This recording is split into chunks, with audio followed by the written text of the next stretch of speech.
Hey, what's up and hello? This is the Chris Nicole giving you my views on life, love, and the world of entertainment through my eyes. Good evening, good afternoon, good morning, depending on what time you are watching this live. And we're back at it tonight. Y'all, when I tell you, whew, this has been a long week.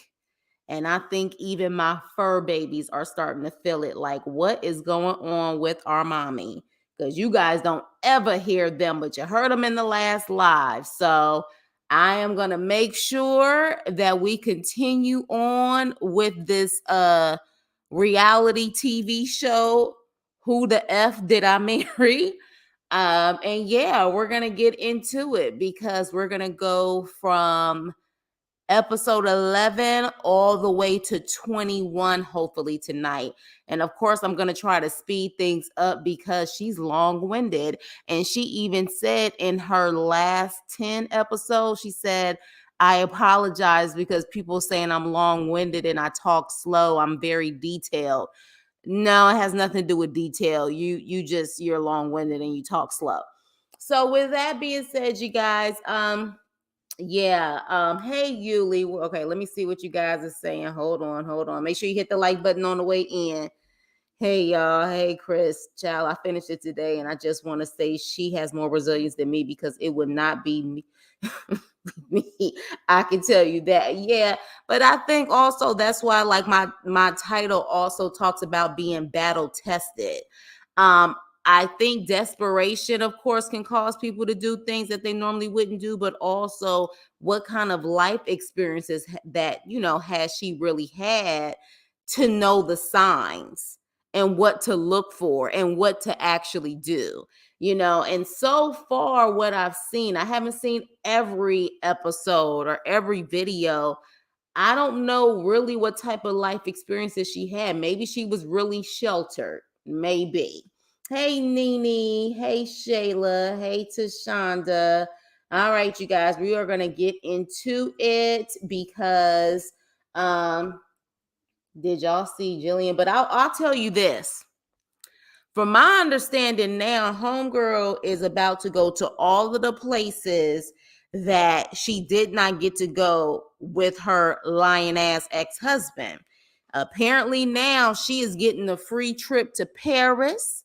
She's getting a free trip to London. All of the places, I guess, that he said he was going to take her, I guess people are feeling bad for her, and now she is getting those trips. So when I tell you this has probably been very beneficial to her pockets and also the things that she wants, I wouldn't be shocked with the money that she's getting from this. She's probably going to get that BMW that she wants too, which is why I said yesterday, this is going to create a trend of people wanting to tell their business just to be able to make some money and get all the things that they weren't able to get in life.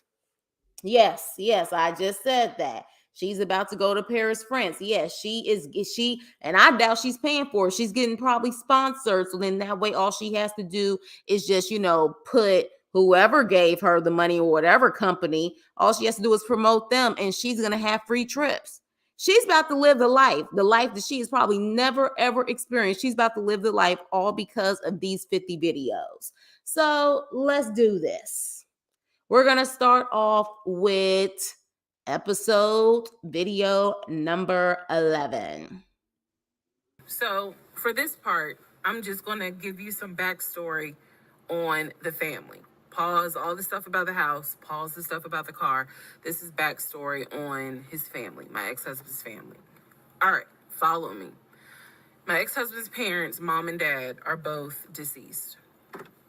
Mom passed away from cancer.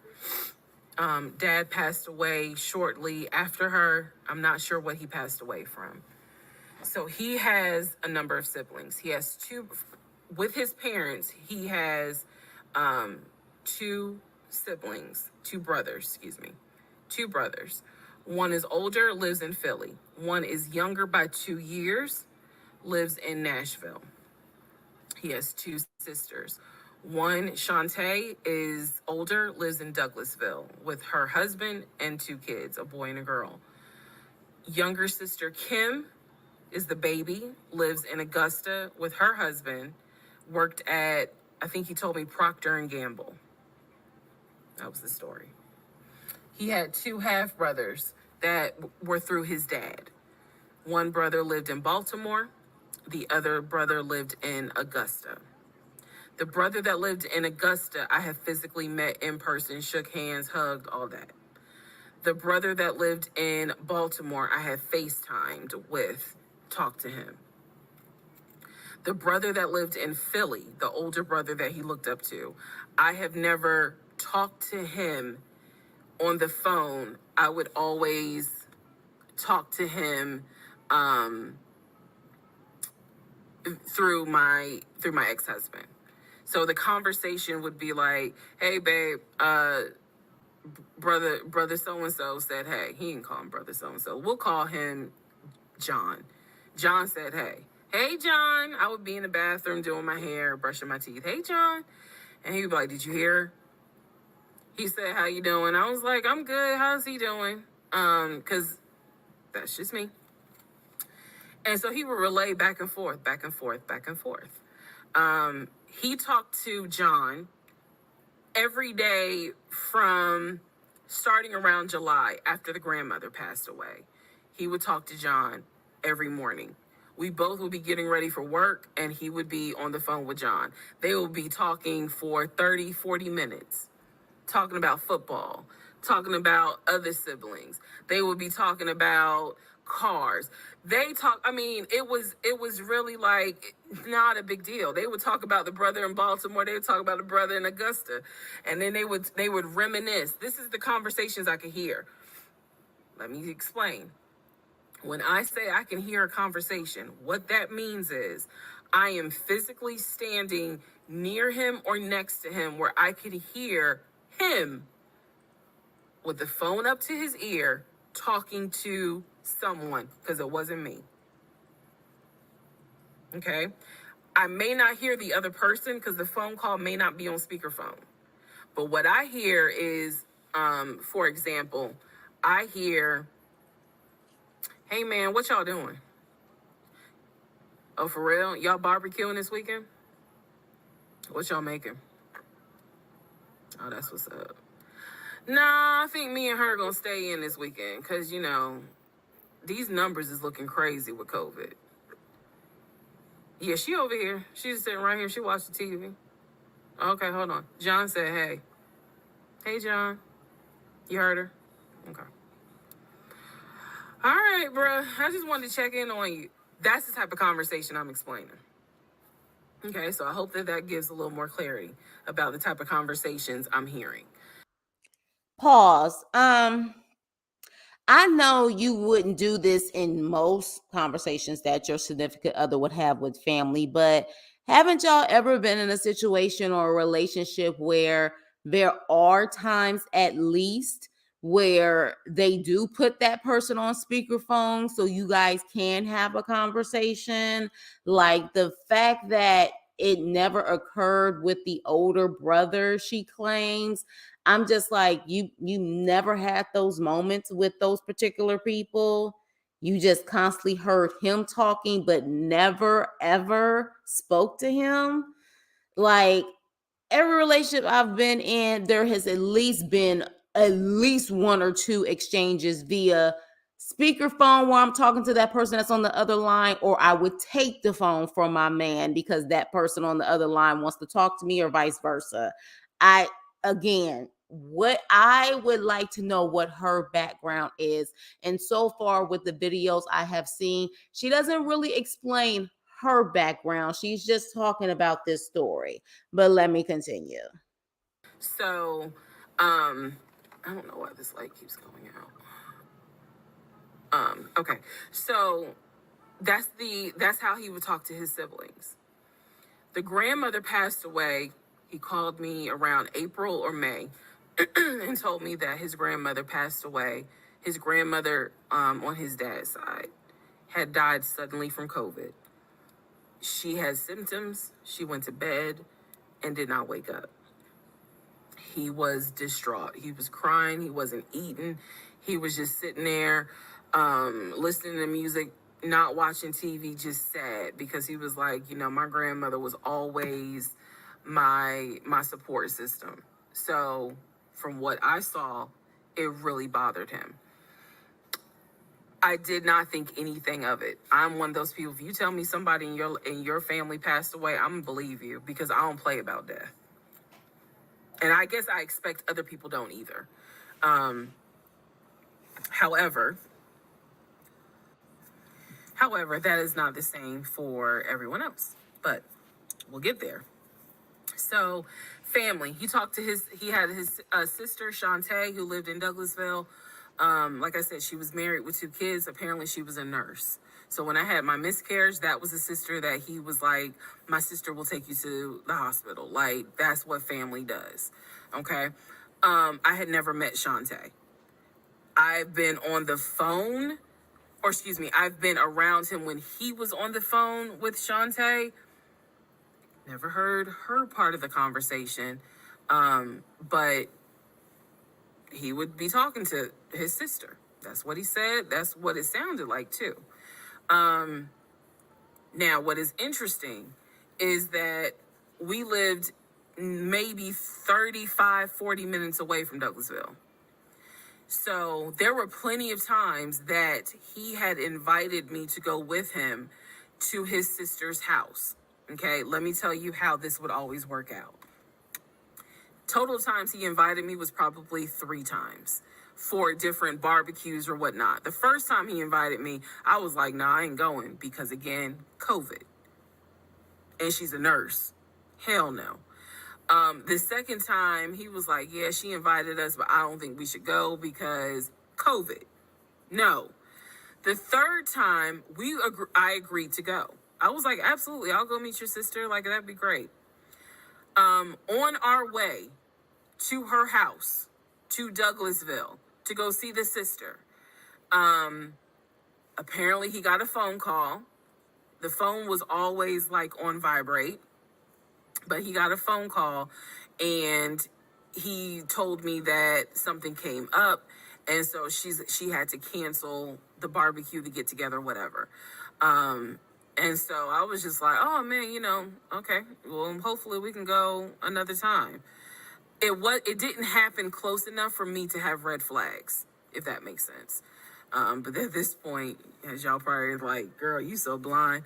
But again, Yes, you are. So did she just say that the same day she canceled the barbecue, like on their way there, the barbecue was canceled?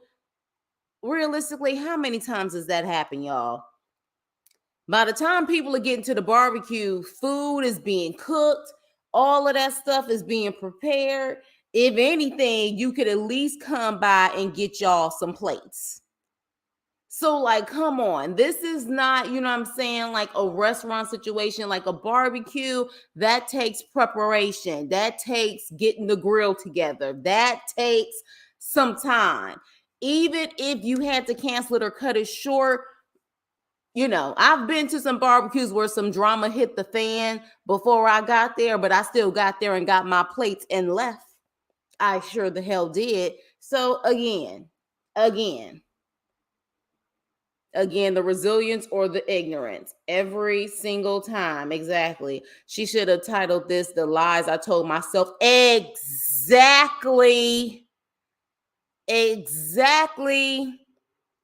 And here's the thing, what I'm saying does not separate, like, this guy that she was with, his ex-wife has also come out. So he clearly was a liar. Damn near sounds like a sociopath. In my opinion, he sounds like a sociopath, not just a liar, but a sociopath. But at the same time, we still have to do better. This is a lesson for us to see that it doesn't matter about age or any of that stuff. Like, you still have women at her middle age who truly is still lying to herself, all in the name of being able to say that she has a man. A damn shame. I didn't think anything of it, because it's like, okay, it fell through. We'll see. We'll reschedule. And so we just went out to eat, and then he talked to another brother, the brother from Augusta that he would have on speakerphone. So it was like, I didn't think anything of it. I really didn't. Um, Man, and the more I talk about it, the more I realize like I'm I'm not a dumb person, but it just never dawned on me the things that you have to now investigate. It didn't dawn on me. But Can you just please be honest and say I was dumb as hell? I'm not a dumb person. You were. You were. It's okay. And how do you not know in 2020 you need. Let me continue. nevertheless, that is the backstory for his family, right? Grandmother passed away. 3 weeks later, he called me and told me his uncle had passed away from COVID. The uncle had tested positive, had to go into the hospital, and he died. It was a bit of a red flag. It was a bit of a red flag, but like I said, I don't play about death. So I was just like, wow. Because of these two deaths, he became a stickler about COVID. And when I mean a stickler, wear your mask, wear gloves, hand sanitize, wash your hands. Like he was annoying about making sure neither one of us caught COVID. So now I'm going to give you the backstory in regards to what I was told with the ex-wife. Okay, I know I look rough, but it's okay. It's okay. Anyway, so this is part 12 of Who the Fuck Did I Marry? So, this is the backstory on what I was told for the ex wife. This is important. Pay attention. All right, this is 2020. So, this is what I was told in 2020. I was told that he and his ex wife used to be friends. Then they started dating and subsequently got married. They got married in California. He had bought a house with the money that he made from arena football. They had apparently had gotten married on the downward of the arena football career. Had a nice house. He showed me a picture of the house, showed me pictures inside the house. Remember that? Showed me pictures inside the house. It was a really nice home in San Diego. And basically what happened was that he came home from work early one day and the hiccup, sorry. Came home early from work one day and his wife was sleeping with another man. The man was in the house. He and the man get into it. Her son, who is about 17 years old in 2020, she had two kids, a daughter and a son. The son apparently was on his way home from school when my ex-husband found his previous wife in bed with another man. So the story goes that he and the guy fought. He kicked the guy out. He kicked his ex-wife out, but told her the kids could stay. The kids are not biologically his. Those are his stepkids. She was like, you must be kidding. Like, I'm not leaving my kids here. The kids are old enough to where they were like, we don't want to go because you fucked up. We don't want to leave. So apparently she leaves. The kids stay with him for a few weeks. And then she gets her own place. The kids move out, move in with their mom. He files for divorce in California. He files for divorce in California, and it was an ugly divorce. She was asking for spousal support, all kinds of stuff. And then it turned into, you know, I'll help you with the kids, not child support, but just I will give you some money for the kids because apparently he was very close to the kids. Divorces are public record, just like marriage, public record. Again, working for patrol, sheriff's department, whoever she was working for, not one time did she say, especially after the house and car situation, let me start to look this up. that what the things that he was saying, let me verify and see if this is legit or not. And another thing, she keeps saying that he's a narcissist. Did it ever occur to her that doing all of this while it's giving her things that she wanted, it now brings attention on him like he possibly wants? From my understanding, this guy is calling himself the relationship guy or relationship guru. To me, all she did was create this guy to have a platform for himself, because now while he's saying that she's lying, he is eating this up and literally, from my understanding, getting more followers. So I don't know if this really exposed him the way that you thought it was going to expose him, or if he's loving this attention at this point. And he wanted to keep a relationship with the kids. Their biological fathers, apparently there were two fathers, their biological fathers were not in the picture. So the divorce starts out contested and ugly, eventually becomes amicable. Eventually they become cordial with each other.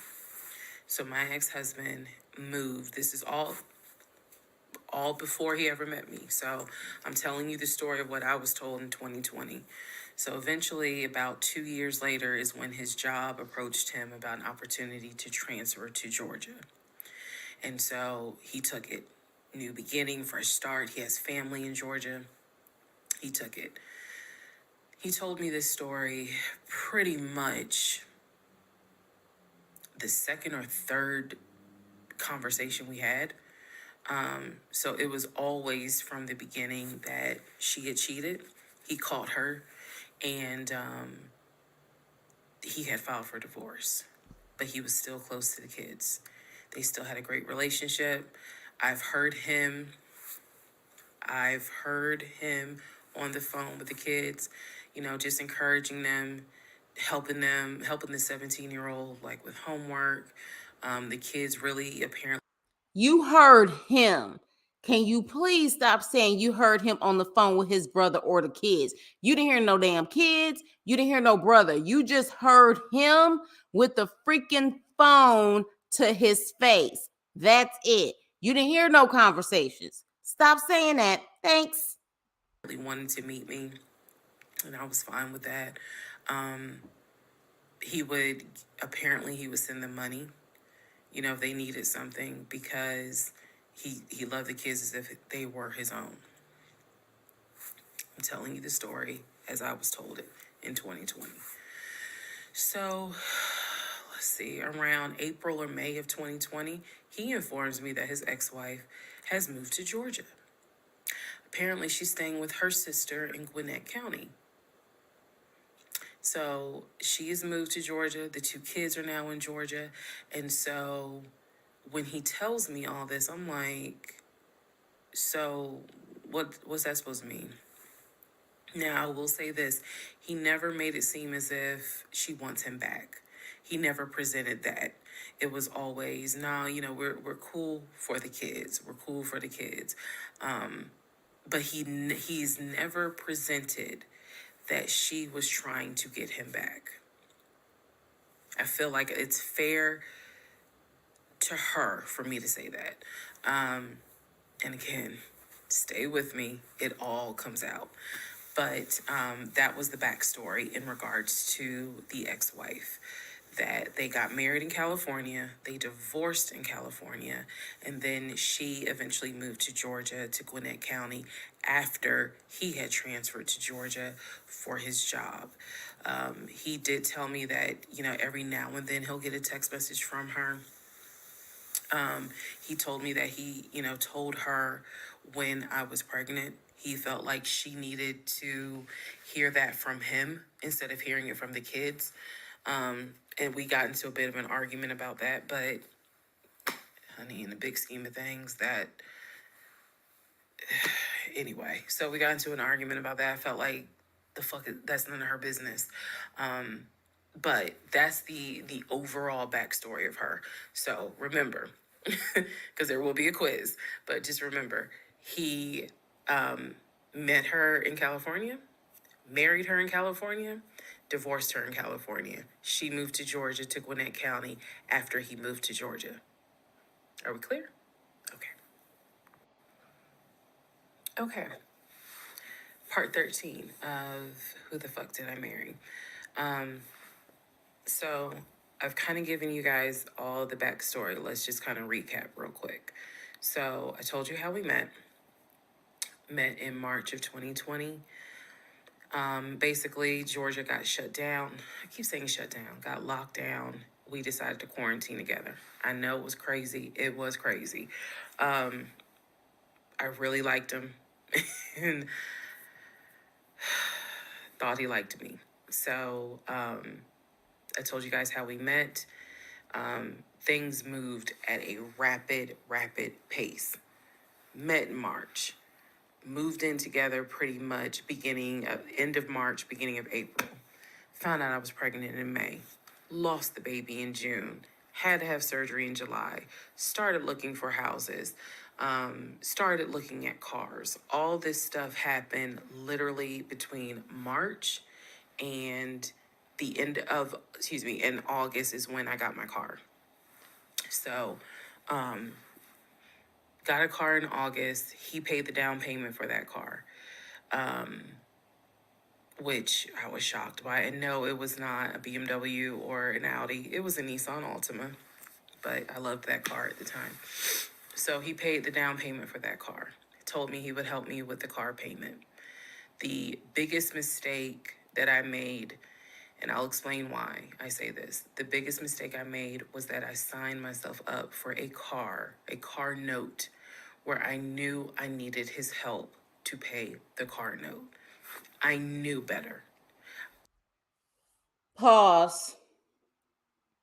She told us that he was paying the house bills, did she not? She told us he was paying the house bills. So if he was paying the house bills, that means that you only paid your necessities, like your cell phone, I'm assuming, your car note. What kind of car note was it where you needed his help, especially if you were no longer paying for the rent? Are y'all following me on that? If you no longer have to pay the rent and you're not paying the utilities, it sounds like you pretty much only have your cell phone, your car note, maybe your car insurance, and whatever else you want to do with your money. What kind of car note do you have where you have to be dependent on him to actually help you pay for the car note? My mom has always taught me, do not ever put yourself in a position where you are financially dependent on a man. And all of that went out the window. And the reason why I say that was the biggest mistake is because when I have pulled back the layers of this whole monstrosity of life that I lived for 2020 and 2021, it really does boil down to the fact that I truly ended up marrying him more out of fear than anything else. And I'll expound upon that later. But Out of fear more than anything else. Ladies, gentlemen in the chat, she married him, she was with him out of fear more than anything else. It is clearly not the fear of her being scared to say no to him. So is this the fear of not wanting to be alone? Which again, that middle age crisis of, oh my gosh, I don't have kids yet, I don't have a man yet. And she said she really liked him just literally after what? Him changing her tire, buying that $50 tire, and taking her to the Cheesecake Factory. So she said out of fear.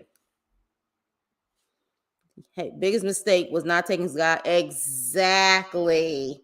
Fear of being alone. She didn't want to be alone. Target. Yep. Yep. I got the car in August.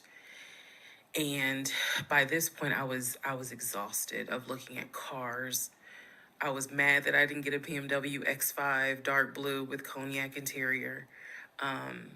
And I was tired of looking at houses, getting my hopes up, looking at a house and picturing myself in the master bedroom, the kitchen, the island, all that stuff. I'm a visual person, and I was tired of getting my hopes up. So now we're going to segue into fall, going into the holidays.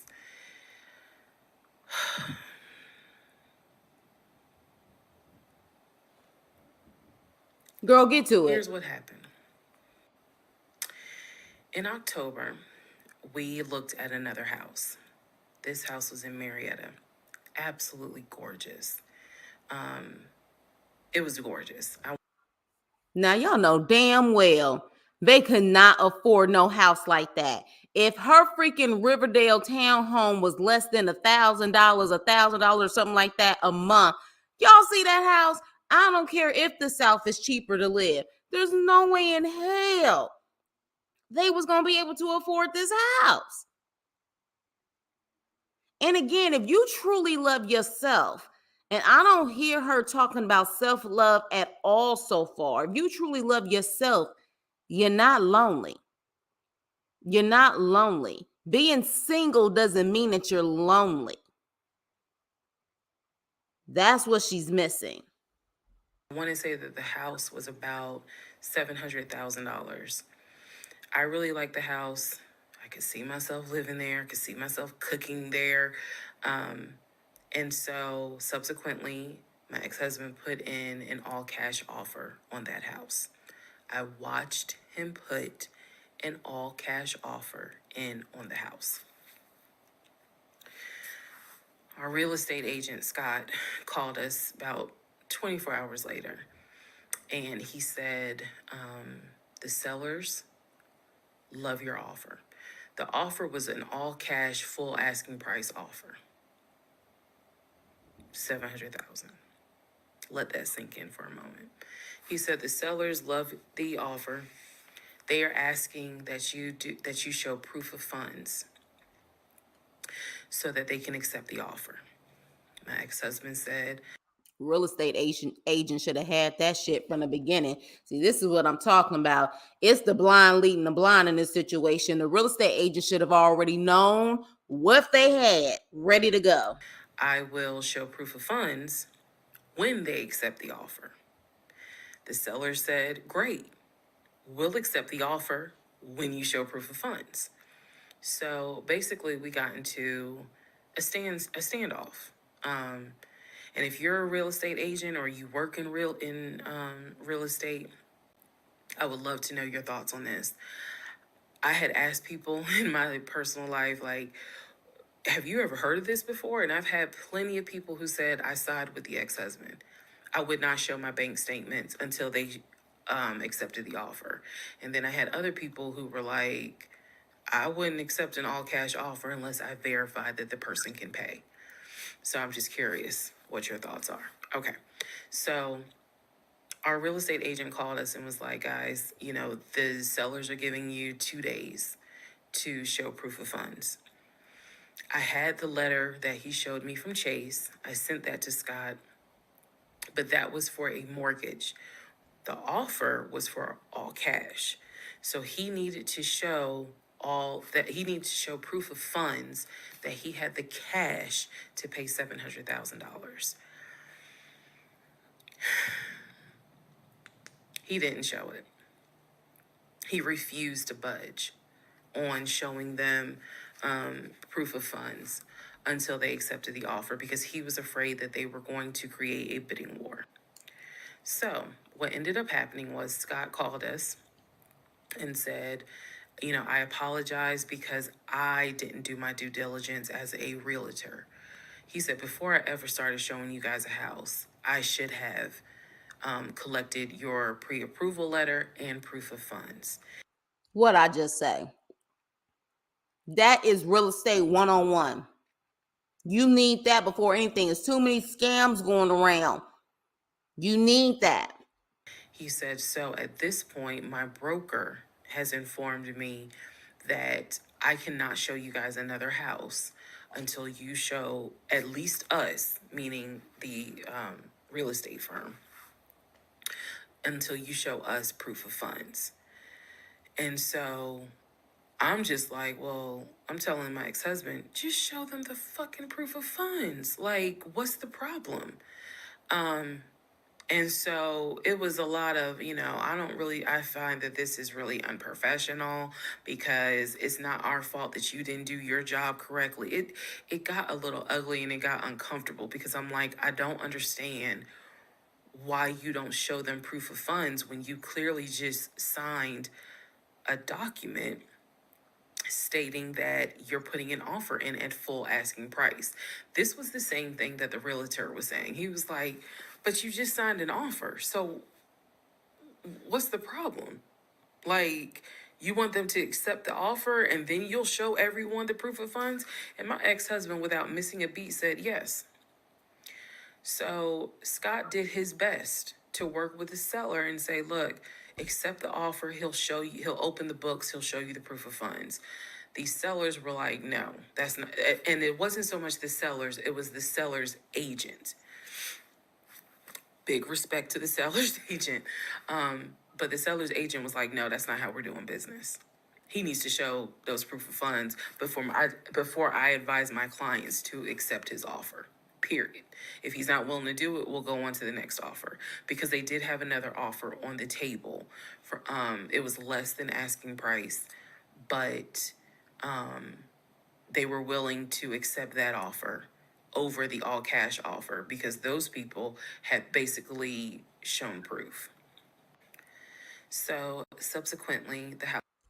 Question: do you guys think that she's really this naive, or that she played naive for the sake of having a man? I really want to know, because she does come off genuine. While we're like, you are dumb as hell to see all of these red flags, she does come off genuine, like she's not lying. So do you think she's really that naive? Or she was playing naive for the sake of just being able to have a man? Okay, so look, already she played naive. She played naive. Okay, all right, she played naive. Because I'm curious, because I'm just like, I don't get it at her big old age. But again, you have people out there that I do believe that are so sheltered that even in this age of information, they just they just know what they know, and they don't usually go outside of the box. I mean, maybe once, twice, maybe three times, but every single situation has the same similar theme. Common sense is not common. Yeah, exactly, Shayla. House fell through. We passed the 2 day deadline. They went with the other offer. Also, at this point, our real estate agent, Scott, and I do not blame him for this, pretty much cut all ties because what he, I believe, felt like was, I don't know what's going on, but something's going on. And this is not how I do business. So until you guys are ready to show the proof of funds needed to buy a house, you need to get yourself another agent because we were already about 20 to 25 houses deep by this point. We had already put in two other offers, they fell through. And now here we are with this house. And once again, it fell through. Okay, so good news and bad news. Number one, this is part 14 of Who the Fuck Did I Marry? Bad news, this is going to be the last post for the night. And the reason why, good news, tomorrow's my birthday. So I'm just going to make this video, post it, and then I will pick back up probably Friday because honestly, I truly want to enjoy my birthday. This baby wanted some love and attention. Because did we really have to know that it was our birthday? Did we really have to know that? She wanted some love and attention. This was also about her getting some attention, in my opinion. Tomorrow, I just want to enjoy my birthday. All right, so y'all don't be upset. Just if anything, watch parts 1 through 14, then we'll be ready for part 15. So the house fell through in October 2020. And what I told him was, I said, I don't want to look at another house. I don't want to talk about cars. I want to get through the holidays, because it was going to be a holiday season where I could not celebrate with my family because of COVID. So I said, I just want to get through the holidays. I want to get through the end of the year, and we'll revisit stuff in January. I was very calm when I said it. No argument, nothing like that. And he said he understood. A lot of what fueled me staying in this situation really was the fact that, number one, I didn't want to be alone. Number two, I didn't want to look stupid by having the relationship end so quickly for everyone to be like, we told you something was up. And number three, I was ready to get married. And that, what ready to get married, fueled a lot of stuff. And again, I was still. But you were already alone. I guess you were already single before you met him. So might as well cut ties before things get worse. And again, this is the problem with people. I would like to know who in her family was actually married, who she saw as an example of marriage, because the idea of marriage and the fantasy world that you see on TV versus actually being in a marriage, two totally different things. Still making my audio diaries. So listening back to it, I knew something was wrong. I admit that. I knew something was wrong. But what I thought it was, truthfully, was like, why does it seem like there's always something? Like, why can't we just go ahead and get the house? Why is it always something? Why can't I just get the BMW? It still didn't dawn on me how deep this something went. And for the people who keep asking, I'm going in order of events. So yes, there will be a video where I explain how everything came out and what came out, what was true, what was not true. It's coming. I'm just getting all of this out in order. So I told him I didn't want to look at a house no more. I don't want to talk about houses. Do not mention the word Zillow. Do not mention the word realtor. Nothing. Let me just get through the holidays. And for myself, the question was, what do you want to do? You want to stay with him? Or do you want to cut your losses? And the part that kept me constantly second guessing myself was, what if he's not lying? What if he's not lying? Literally the conversation I had with myself was, there's no way he is lying about having money. You saw the paper from Chase. They don't just approve $750,000 for a mortgage for anybody. I've seen his checking account. You see how much money's in his available checking. Like you.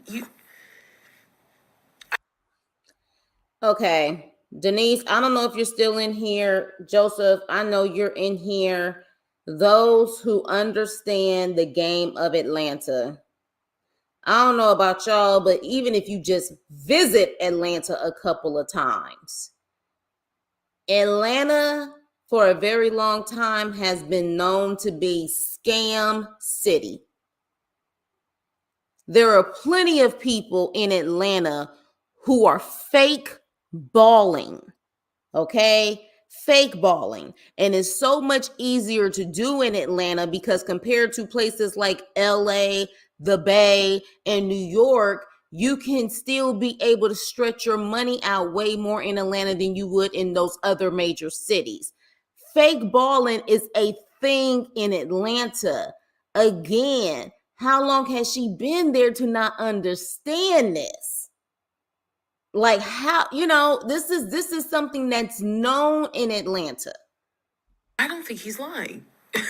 I don't think he's lying about that. But what is it? Is it that he doesn't trust me? Like, I second guess myself so much. Is it that he doesn't trust me? Is it that maybe he doesn't really want to get married? Like, what is it? Because I know what I saw, I know what I heard, I know that he's having conversations about move the money from this account to that account. Um, I know he's paying my car note and all these bills. Like, clearly, this man is making money. I know that I saw the promotional the letter from HR that states his new salary is 200 and something thousand. And I remember thinking, like, God, what, like, what am I missing? I'm missing something. Imagine if he took all of that energy and actually put it in a real life and a real career. But what is it? Because I know what I've seen. I know what I have touched. I have physically touched these papers. Like, I know how to read. So what is it that I am missing? He's close to his family. He talks to them all the time. He's just a regular guy that just likes to watch NFL football. He leaves me alone when I want to watch Georgia football. He's paying the bills, groceries. I haven't had to worry financially since I've met him. And as a woman who had lived on her own, paying her own bills, my God, that is the most intoxicating feeling when you meet a guy who just takes your stress and your worry away financially. True. Trust and believe. I think all women want to be kept. But while you're being kept, you better save your damn money just in case. But the downside is he took away the stress and the worry financially away and instead brought a mental fuck job I've never in my life had experienced. And I could not put my finger on it. I couldn't really talk to anybody about it because I'm a big believer in what happens at home stays at home. So I didn't talk to my girlfriends about it. I didn't talk to my family about it. But I just remember being like, what am I missing? What am I missing? So we did not talk about houses. We did not look at cars. We didn't do any of that for November, December. And he came to me like around Thanksgiving, and what I thought was a very open, loving conversation. And in that conversation, he was like, okay, I know I have fucked up. I know that things are not feeling too strong right now. He was like, I want us to get married. I want a home. I will show you whatever you need to see to put you at ease. He was very like contrite. He was very just like, what do I need to do to put your mind at ease so that you know I'm in this? Because he felt she was slipping away at this point. And because he felt she was slipping away at this point, he did whatever he could to get her back into his bullshit. That's what that was. He felt she was drifting and realizing that this may not be what she wants. And that's when he decided to go there. And she took the bait, unfortunately. And that I want this and that I love you and I want you to be my wife.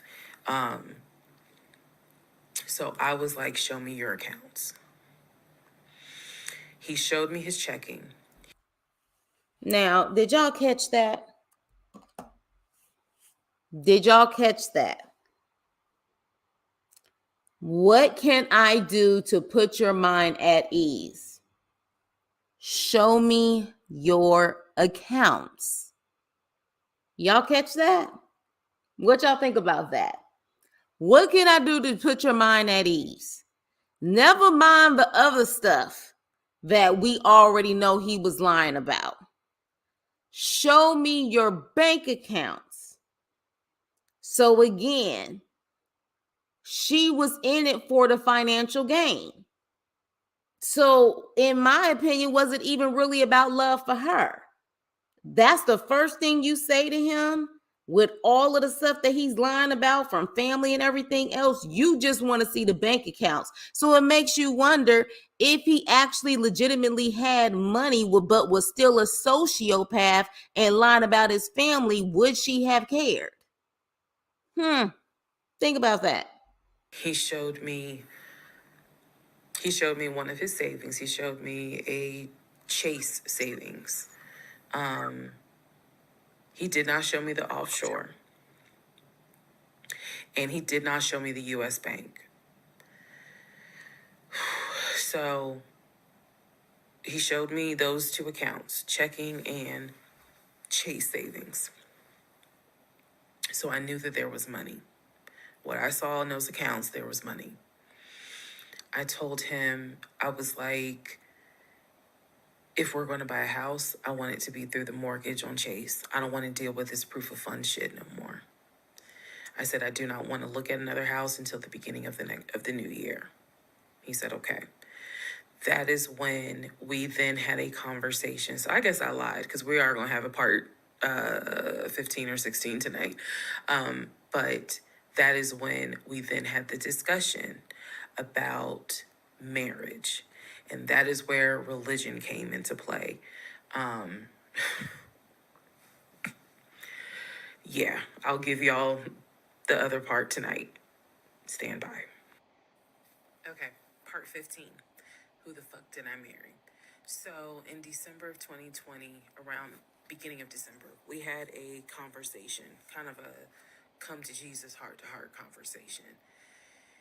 And both of us had grown up in the church, and the fact that we were not married but living together, the fact that almost had a baby together, bothered both of us. Both of our families, my family and his family, were very adamant. Like, okay, y'all either need to get married or y'all need to separate. And so I'm walking around with a ring on, which I'll post a picture of the ring because, God, there's so much to unpack. But anyway, walking around with the ring. And so he said to me, whatever I need to do my part to make this work, I'm willing to do. At the same time, it wasn't that I did not trust him as much as it was I felt like I wasn't trusting myself. Because again, like I said in the previous video, I know what I saw, I know what I've read, I know what I've heard, but fuck, something was not sitting right with me. And every time I would question it in my head, the other side of me was like, okay, you know he ain't lying about the money because you saw it. So you know he ain't lying. Y'all, that's all. It seems like that's all she cared about. That's all she cared about was the money. She wanted to be kept. That's all she cared about. I'm not hearing about anything else. So again, I question if he actually had the money, but he was still a sociopath and a liar. Would she have cared? That's the way it's coming off. She keeps saying, you're not lying about the money. You're not lying about the money. That's all to me she cared about, in my opinion. Girl, are you that? Like, I remember saying to myself, are you that jaded that you don't even know what it's like to have a decent man? Yes, I really had the audacity to have that thought. So we agreed beginning of December, like, we wanted to be together. I believe I loved him. I believed he loved me. So the decision was made that we were going to get married. It's still COVID, so we had to follow certain protocol. So we filed our marriage license in Fayette County, Georgia, because you could not get an appointment in Clayton County to save your life. So we filed the marriage license in Fayette County. On our marriage license, it asked the number of previous marriages. He said one, I had zero. It asked for our social security numbers. He put his social security number down. I put my social security number down. I mentally wrote down his social security number and I did a background check. Child, just now doing a background check. Just now doing a background check. After all of this time, all of the disappointments, now you find out his social security number at this moment. You didn't know it before, and now you want to do a background check? Child. I did a background check after I had filed a marriage license. Yes, I know, but I did. The background check, At least she's honest about this stuff and saying, yeah, I was dumb as hell. nothing came back. It was like no results found. I did a criminal background check, nothing came back. So I thought one of two things. Either I had the wrong social, meaning I wrote down the wrong social, or my paranoia was unfounded. There's nothing wrong with him because he has been always throughout the relationship a big stickler about law enforcement, following the law because his dad was a retired police officer. So this is someone who's been this is a guy who would check to make sure my tail lights were working, make sure my signals were working, make sure my oil was good, make sure I had enough gas in the car. So when the criminal history came back with no results, I was like, well, of course there isn't, because the man probably hasn't had so much as a speeding ticket. So we filed the marriage license, and then we made an appointment to get married and waiting for the judge to come out of chambers so that she could marry us. And the reason why I'm pausing is because, my God, if I could go back and see that young woman sitting in that lobby.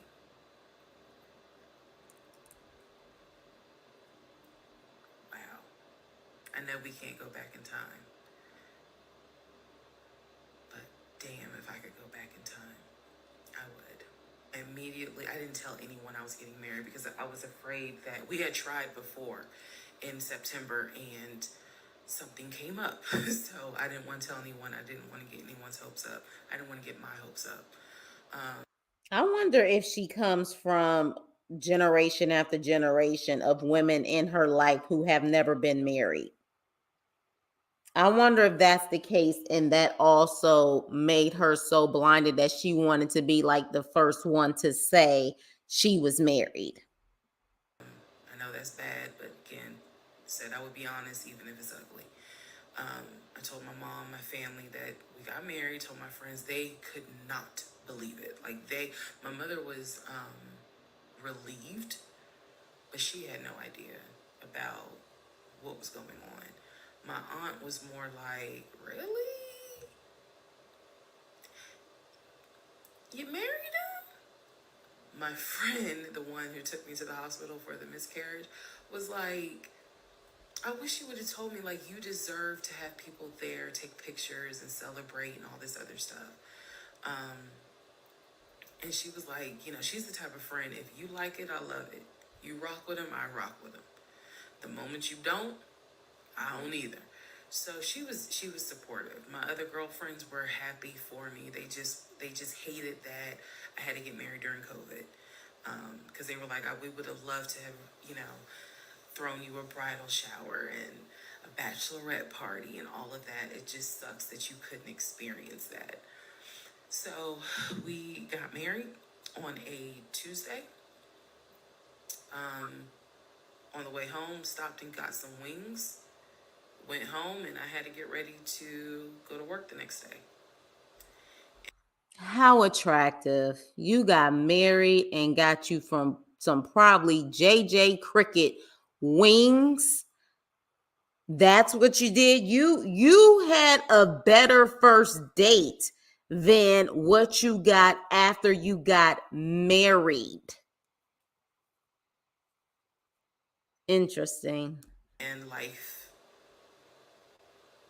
I got married January 5th. By January 31st, I knew I was in trouble. I still didn't know how deep, but I knew I was in trouble. So, to give you all a very, very, very candid idea, got married January 5th. The normal things that married newlyweds do when we got married completely stopped. And that was not by me.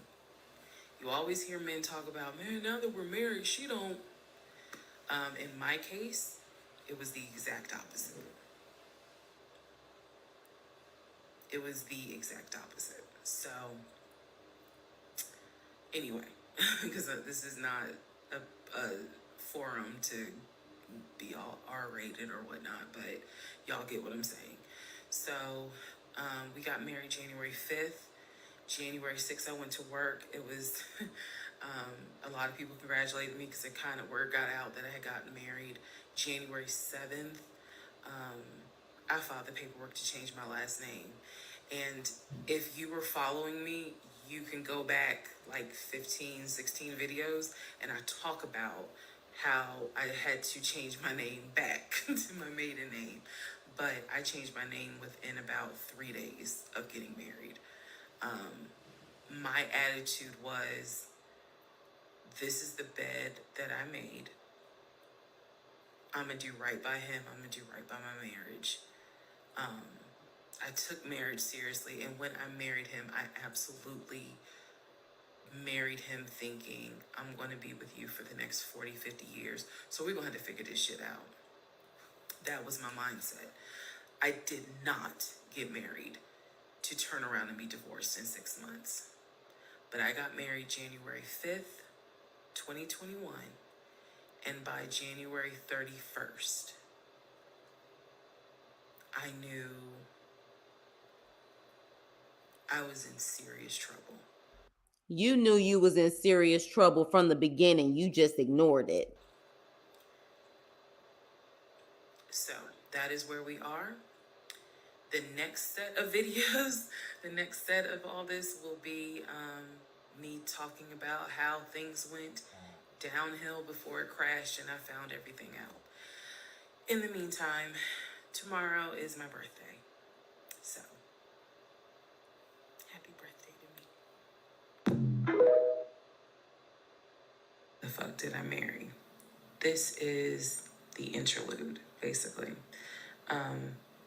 I'm not recapping on this video. I'm just kind of answering some stuff that has been written to me. Someone was like, why are you airing your business out on social media? It's a valid question. For me personally, I feel like this was traumatic to experience, to live through. And I'll expound on that on another video, the aftermath of the toll that this took. Honestly, I know some people are going to be like, that sounds crazy.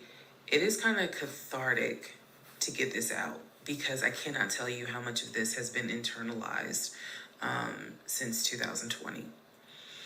Also,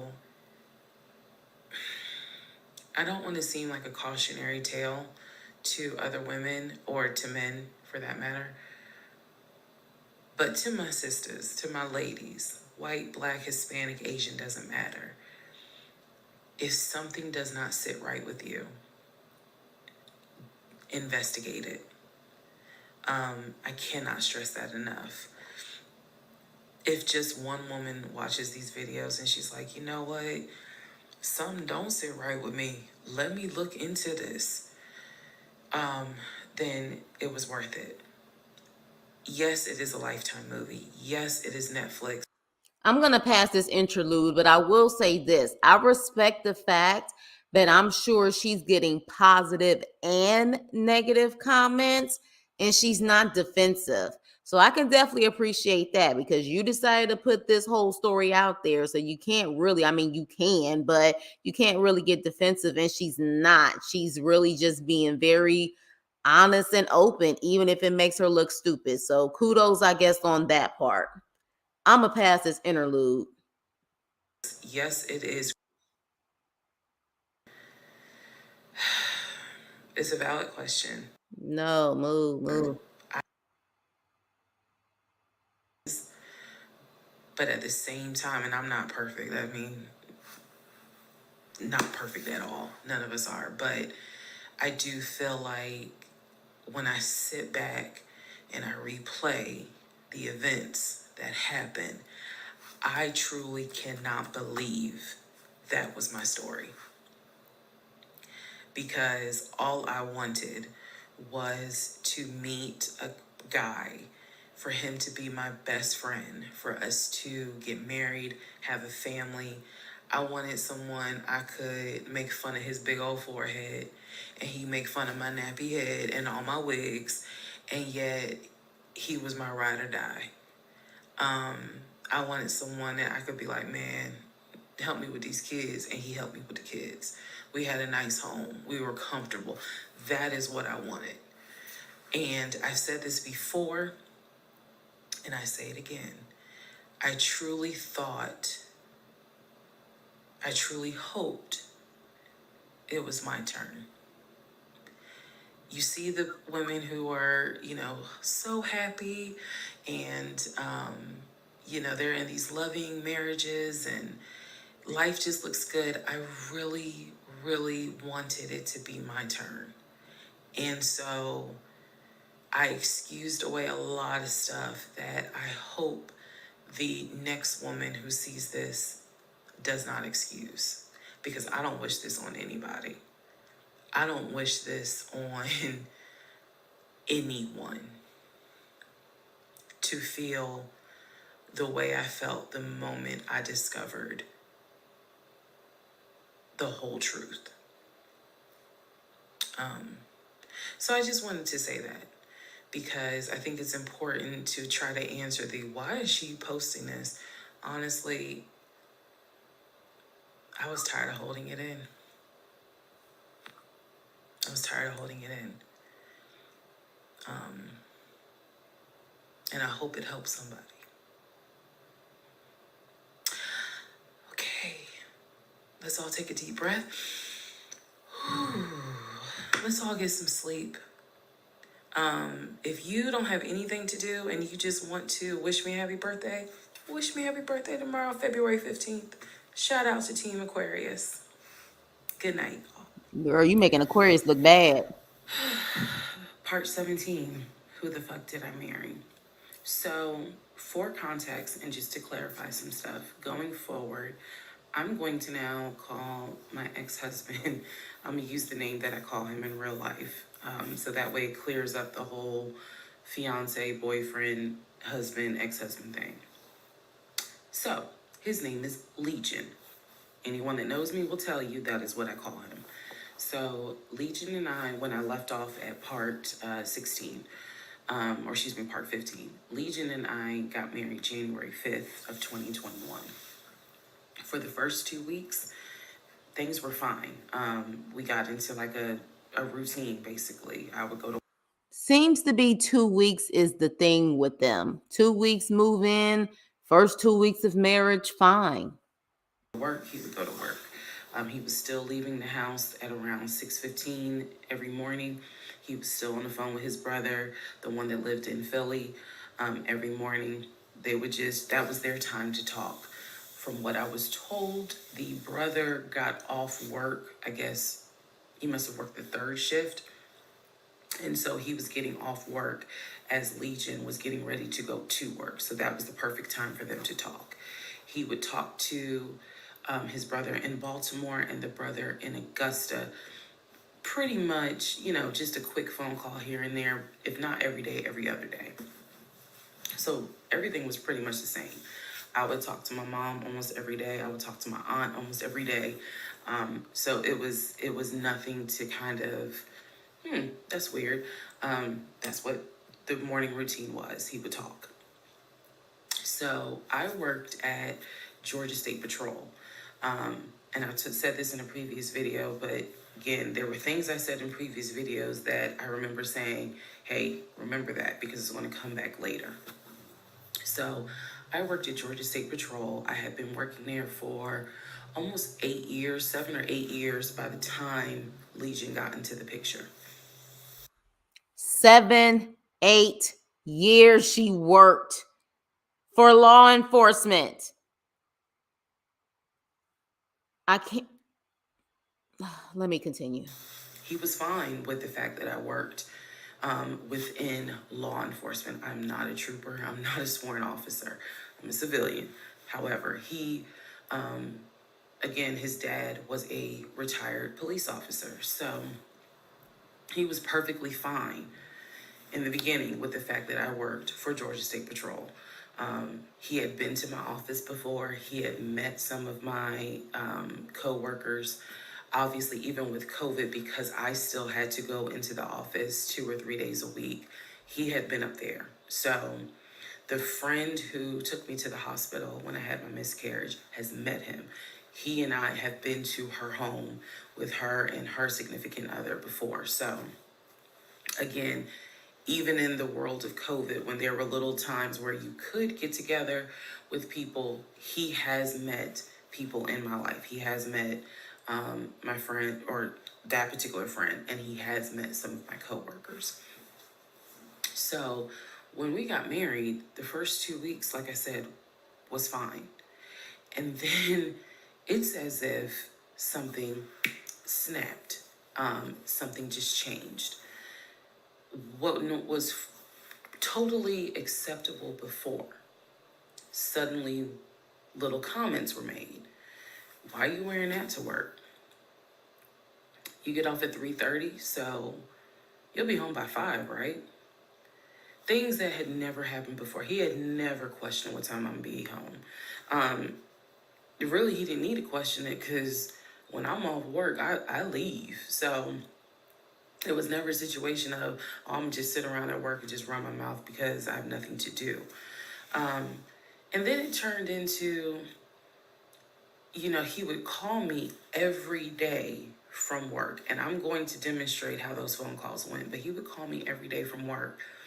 And if he even so much as heard a male voice in the background, he would have little comments to me. Who was that? Are they in your office? Man, I never know who's around you, because it seemed like every time I call you, I have the hiccups, sorry. It seems like every time I call you, there's some man around.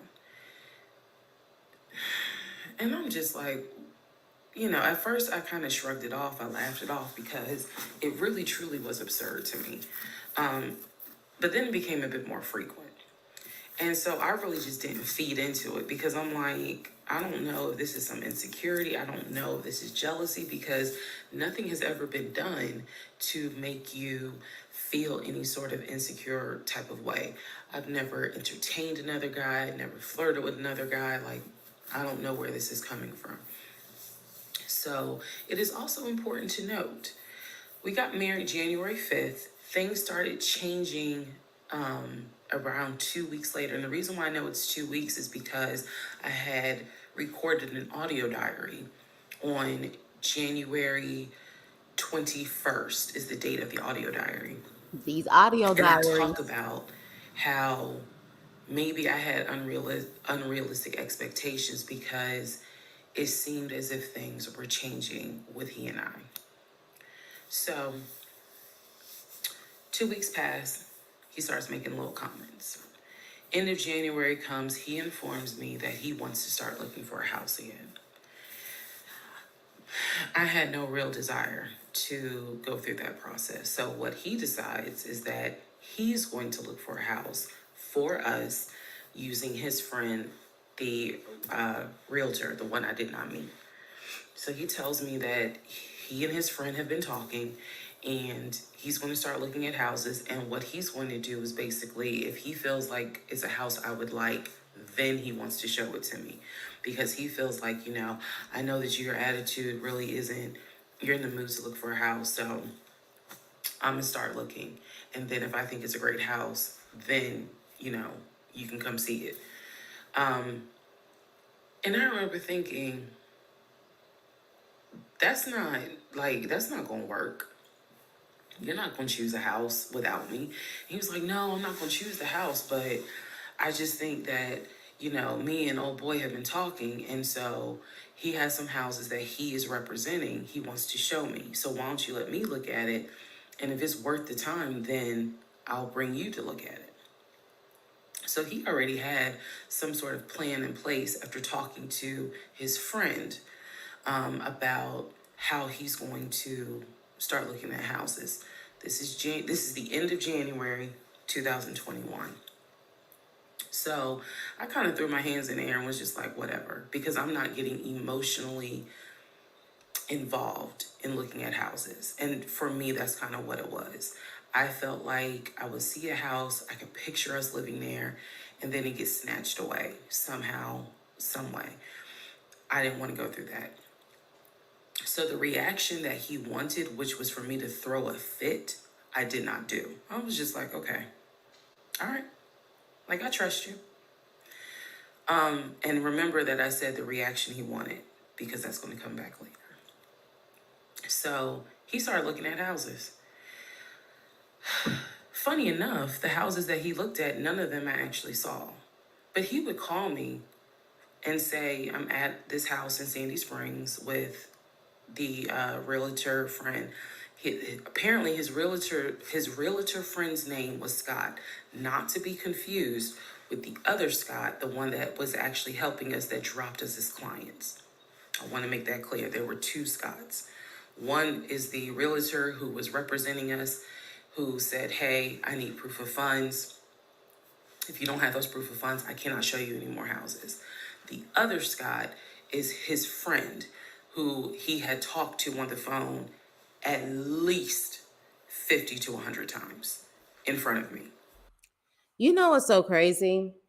Because we find out later that he didn't have the job that he claimed he had, but he did have a job.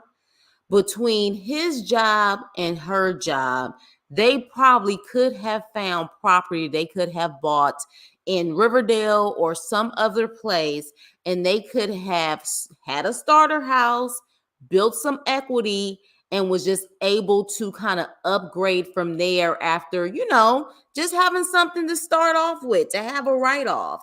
They really could have done that, but she was so busy in the whole thought process of having her dream home, her dream life, versus, saying, let's start somewhere, let's start slow. Let's start somewhere in Riverdale and work our way up. But he was selling her a dream, and she kept falling for that dream because that's what she wanted, because she couldn't afford it herself. That's the Scott that he said is going to show me this house in Sandy Springs. Apparently the house was like $800,000. So he was like, I think that if I like the house, then I'm gonna bring you out here so you can see it. All right. Now let's go into part 18.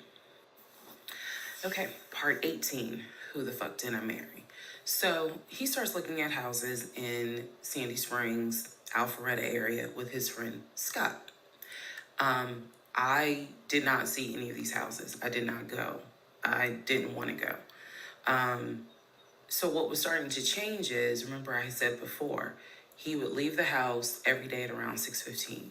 He would be home every day between 3:30 and 4 o'clock without fail. It was so I shouldn't say it was annoying, but I could set my clock by the fact that I would hear that garage door open between 3:30 and 4 o'clock every day that he went to work. Even during lockdown, he still had to go to work. His job was only locked down for maybe a week. For me, I was allowed to work from home, but unfortunately, I did not handle it well.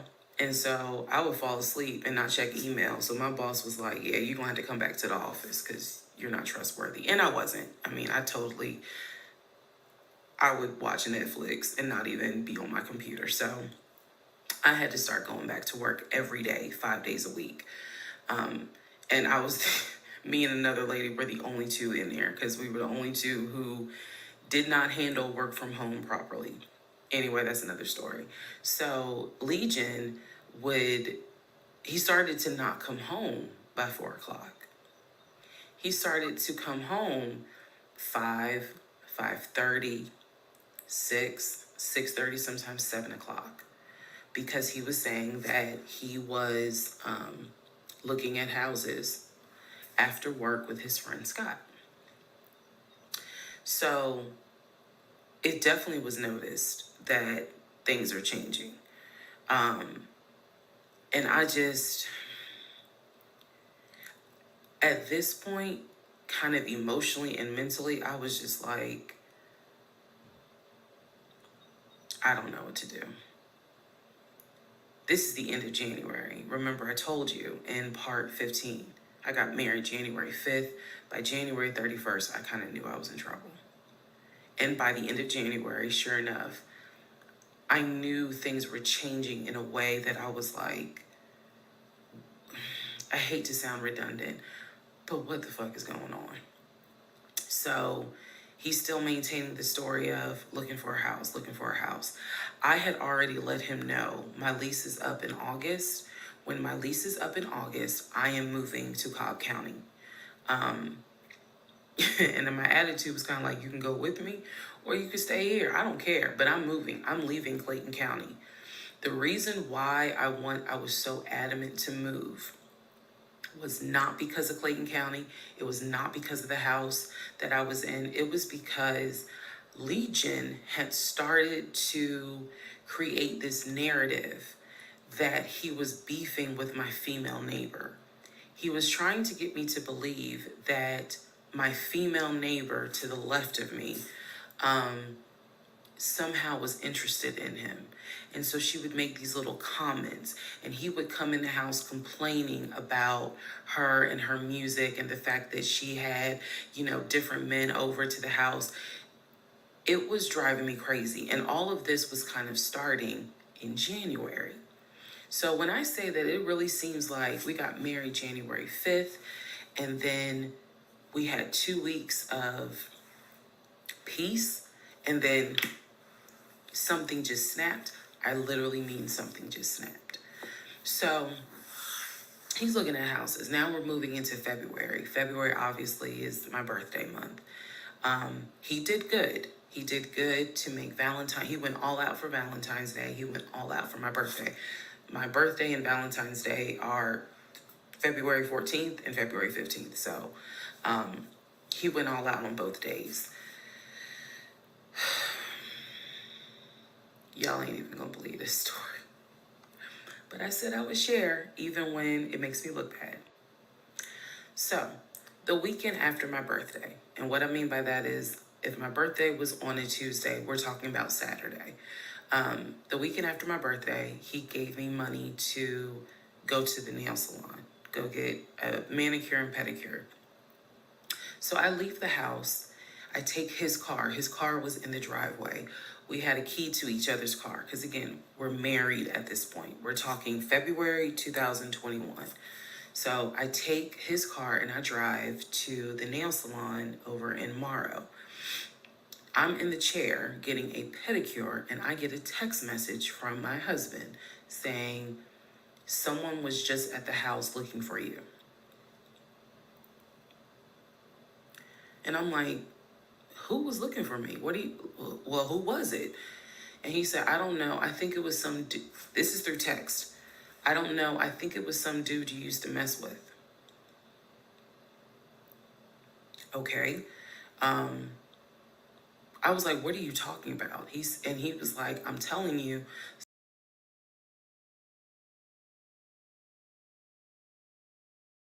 Speaking of dudes that she used to mess with, if she was so impressed with Legion, it really makes you wonder what her previous relationships were like. Some guy just came to the house looking for you. I told him you were not here. So at this point, y'all, I'm in the chair at the salon. I'm freaking out because I'm like, who the fuck has the audacity to come to my home unannounced, uninvited, talking about they're looking for me? Especially because before I met my husband, I was working the last shift at Amazon as a part-time job. So I had not dealt with, dated anything with anyone for about a year before I met him in March of 2020. So I really was like, who the hell is this coming to my house? So I finish the pedicure, I head home. Once I get home, I'm like, what are you talking about? What happened? And so I'm frazzled in a way. And he's calm. He was like, yeah, it was a black Dodge Charger. They pulled into the driveway, they backed in. They backed in as if they had been here before. So clearly this was someone who's been to your house. He got out the car. He said, I opened the door and I went out there and I said, is there something I can help you with? And he said, the guy said I'm looking for, and gave him my name. And he said, I'm sorry, she's not here. And he was like, oh, okay. All right then. And just got in the car and drove off. And I was like,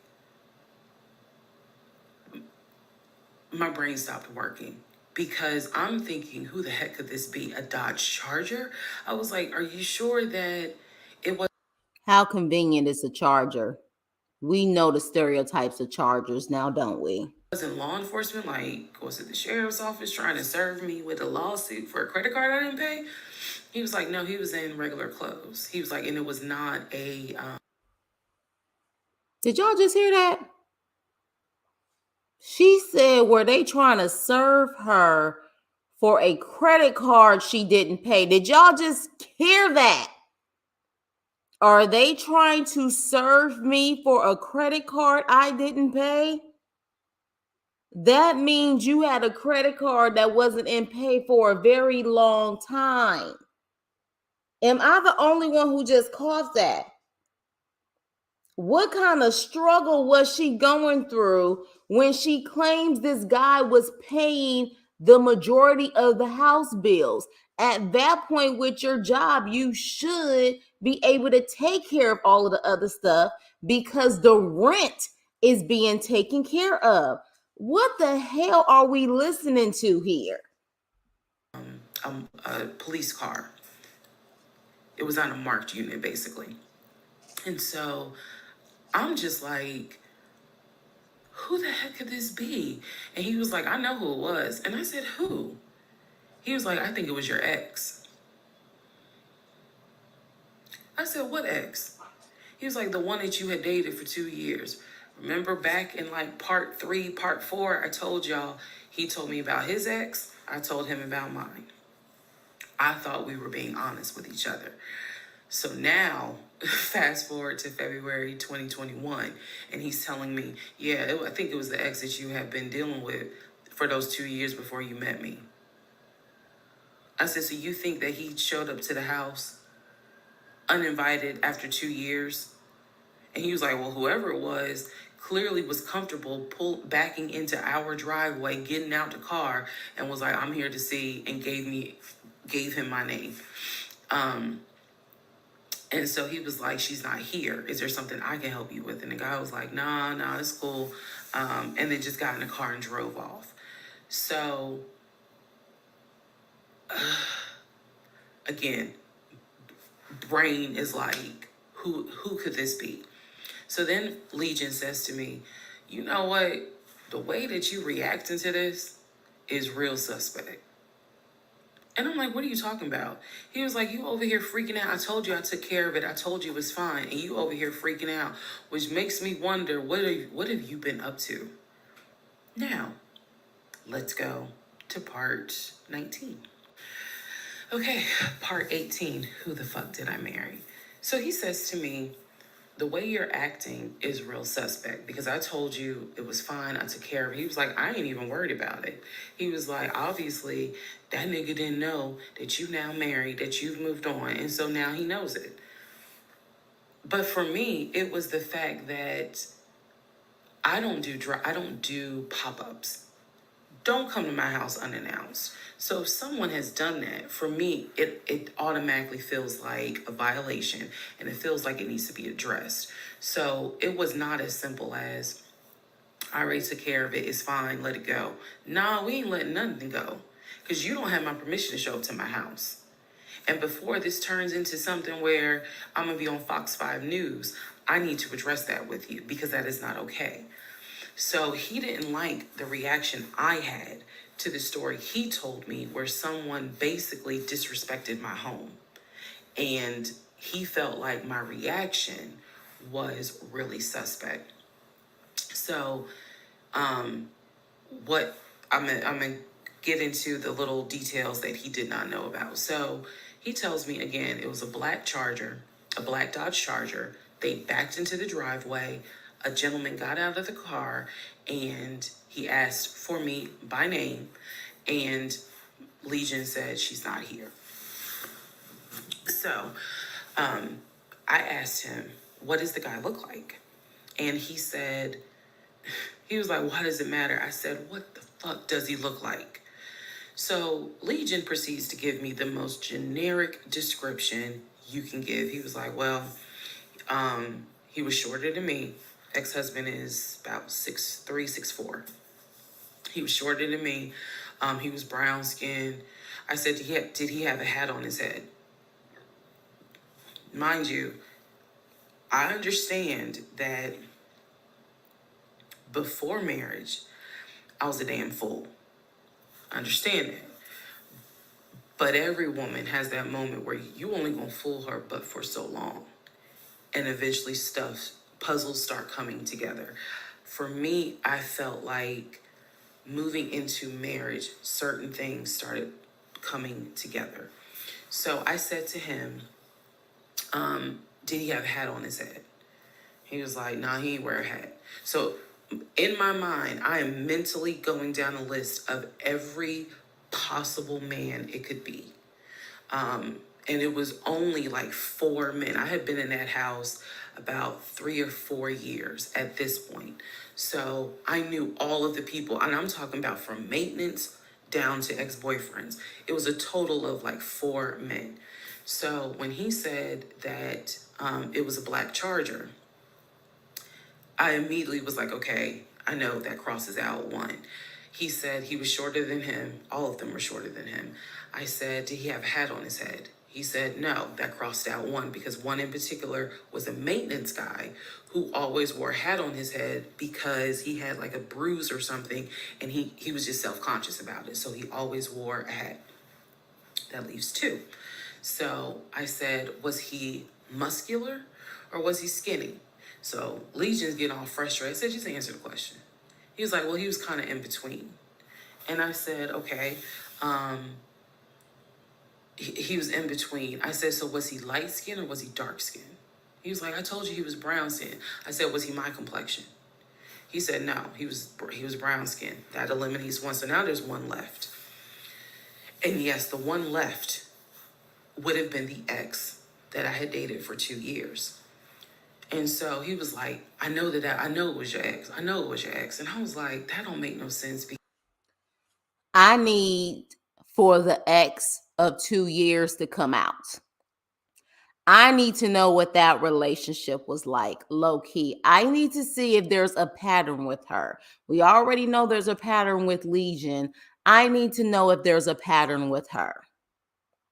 Because the ex that in my mind, I'm saying this, the ex that I had dated, he and I had no contact with each other, and he was not the type to just pop up at your house. That ain't his style. Not to mention, and I ain't tell Legion this, that man would not be caught dead driving a Dodge Charger. He hated Chargers because he drove it as a patrol car. So I didn't say anything. I just was like, that's weird. So what Legion didn't know is that at the time I had a security system. So I had a security system where anytime the front door, the garage door, or the back door was open, basically any entry point, anytime it was open or closed, it would send me a text message notification. So when he's telling me all this, I'm looking at my phone and I see a notification where the front door was opened and it was shut, all within. Y'all, do y'all believe this? She said he didn't know she had a security system. And the security system would alert her if her front door opened and closed. She had video. He didn't know this? Is that believable to y'all? Like Ring or whatever the case may be, like I don't know, y'all. In the same minute. So, for example, if it says front door open at 1 p.m., front door closed at 1 p.m. So, whatever he did was within those 60 seconds. He's telling me the story of the guy got out the car. He opened the door. He went out there, can I help you? And the guy said, I'm looking for, and Legion said, no, she's not here. And so he said the guy kind of was like, okay. And he was like, all right, thank you. And got in the car and drove off. Legion has also told me that he watched him drive out of the neighborhood, which means because of the way the house was set up, the townhouse, he would have still been outside watching this. I could be wrong, but something in me was like, that would take more than 60 seconds. So for the door to have been open and shut within the same 60 seconds, I was like, okay. So also what he didn't know, we didn't have a Ring door camera, but my neighbor did. And her Ring door camera caught my driveway. The view of the camera could see my driveway as well as her driveway. And so whoever was coming in the door, our driveways were right next to each other. Okay, so she didn't have Ring, but she had a security system that would alert when the doors open and closed. So he lived there for how long and didn't realize she had a security system? She's claiming that he didn't know that. That's really hard for me to believe. And then on the other side of it was the grass. So it was a perfect view of my driveway. So she, I had texted her and I said, hey, were you home? I think I texted her the next day because I said, were you home on Saturday? Da, da, da, da. And she said, no, I wasn't. What's up? You know, everything good? And I said, can you look at your security system and see if there was a car that came to my house at such and such time? And I know I did not tell her the reason I was asking, but I was like, is there any way that your security camera caught if someone came to my house at this time on Saturday? She was like, yeah, sure, I'll look. And so maybe about a couple of hours later, she texted me back and said, hey, I looked at the camera, but I didn't see anything. And I said, okay, by any chance, did it catch if someone maybe walked up the driveway? Like maybe it wasn't a car in the driveway, but someone walked up. She said, I didn't see anything with your driveway yesterday. So I said, okay. And I knew that something in me again was like, nobody came to the house. So now here we are, a month and a half married. And now is when I'm like, why the fuck did he make that up? Because no one came to the house. No black Charger came to the house, pulled back into the driveway. Nobody got out the car. and asked for me.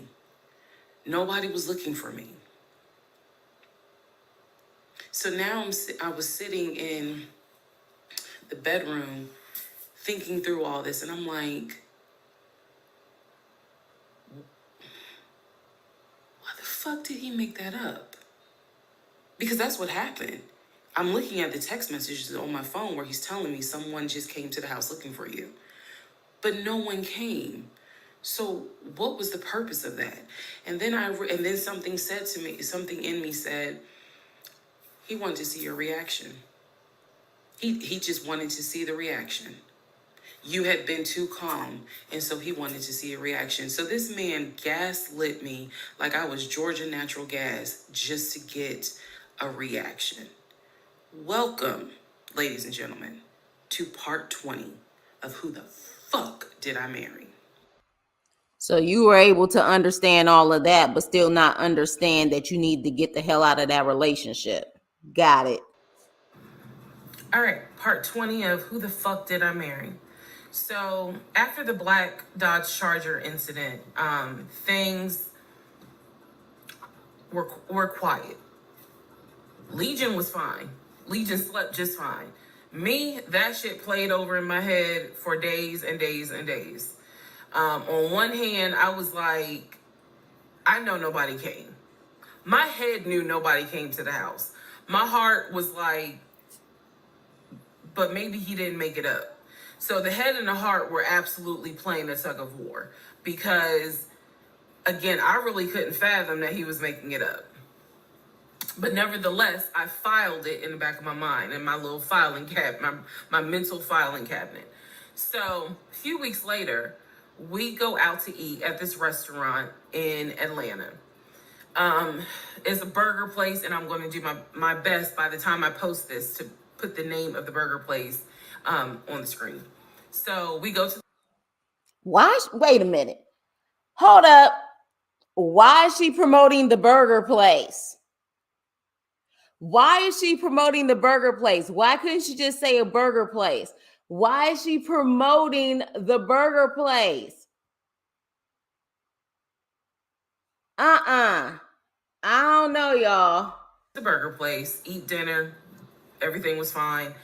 As we are leaving, he says to me, did I ever show you where my grandmother is buried? This is the grandmother that passed away from COVID in 2020. And I said, no. I was like, we haven't been over here. And so he was like, let me show you. So he drives us to the cemetery, which is not far from the restaurant. He drives us to the cemetery, goes around and around, and then it comes to like a little hill in the cemetery. And he was like, you see the headstone. The headstone had like the family name on it. And it did not have, for example, John David Doe. It just had Doe. Okay. So there were no dates on it. So it reminded me of just a headstone where it was probably multiple family members buried underneath it. That's what it reminded me of. And so he was like, my grandfather and my grandmother are buried there. I do recall him telling me when the grandmother died in 2020 that she wanted to be buried next to his grandfather. And so we're sitting in the car because we can see the headstone like on top of the hill from the car. And he tells me that that is where his grandmother and grandfather are buried. That the family was able to get her, her wishes were to be buried next to the grandfather. Okay. So as we are leaving, we take a different route home. So we get on the highway. If you're from Atlanta, you'll know what I'm talking about. We get on I-75 North.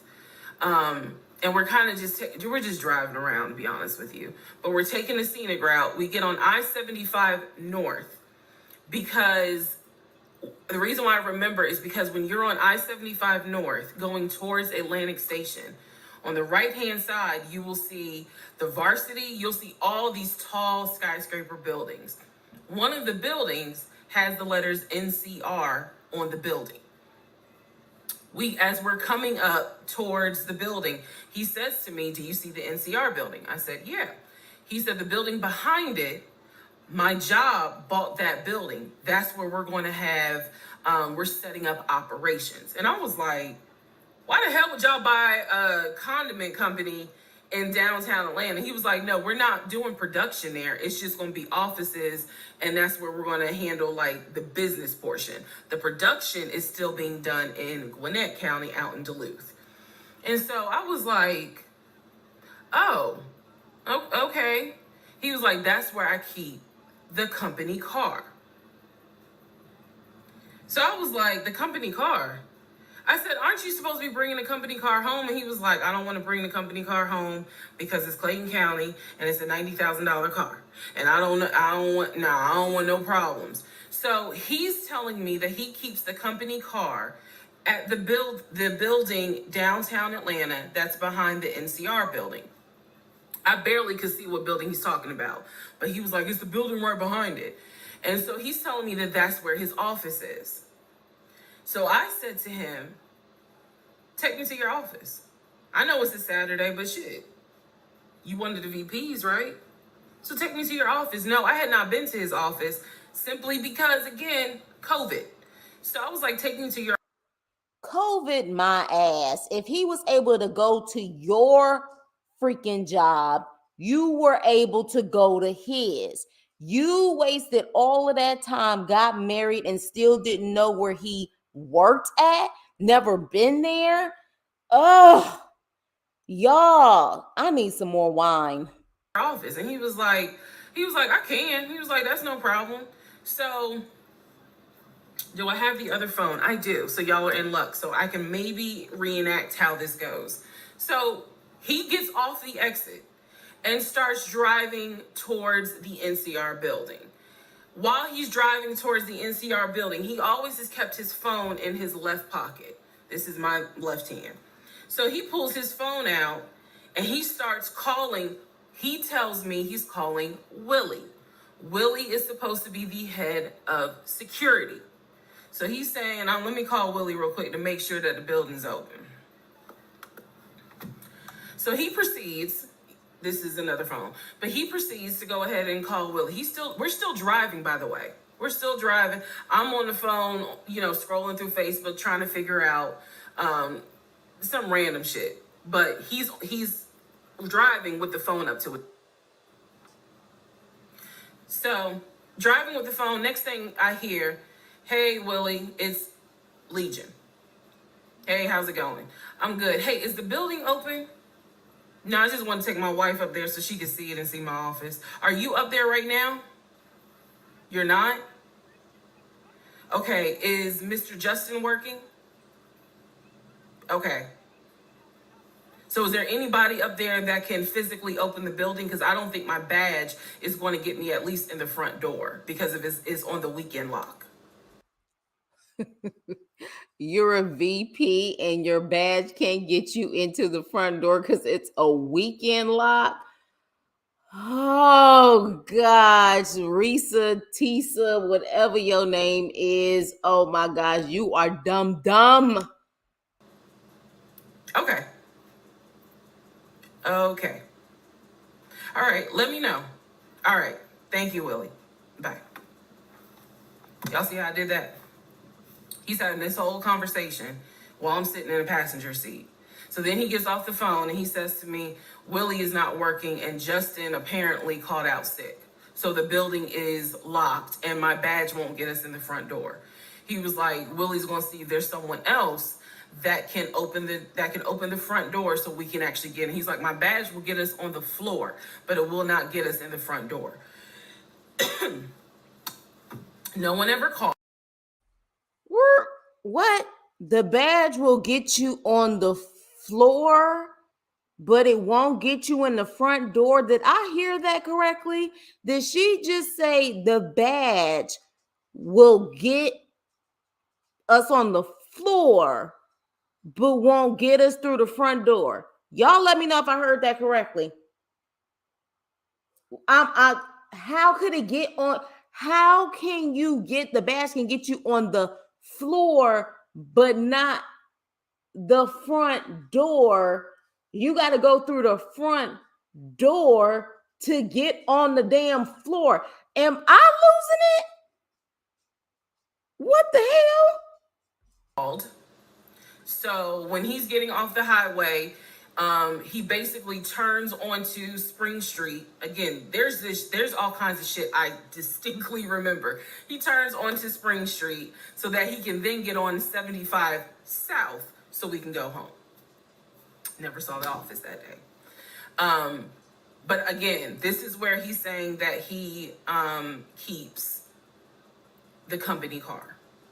So when we get to part 21, I'll kind of go into detail about the whole company car a little bit more. Part 21, who the fuck did I marry? So the company car apparently was a charcoal gray BMW. I believe it was a 5 Series. It was a 5 Series. I don't know much about the sedans. Y'all know I wanted the X5, dark blue with the cognac interior. He got the BMW 5 Series, charcoal gray. He sent me a picture of the car. So I did see a picture of the car. After this whole NCR building, take me to your office, that is what he's claiming, is that he leaves the company car at that location.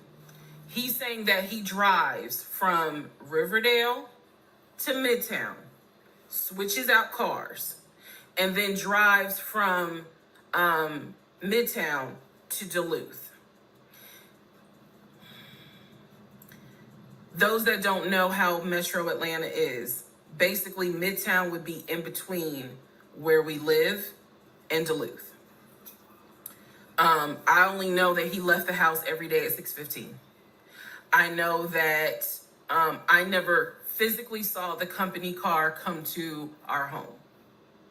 Saw pictures, plural.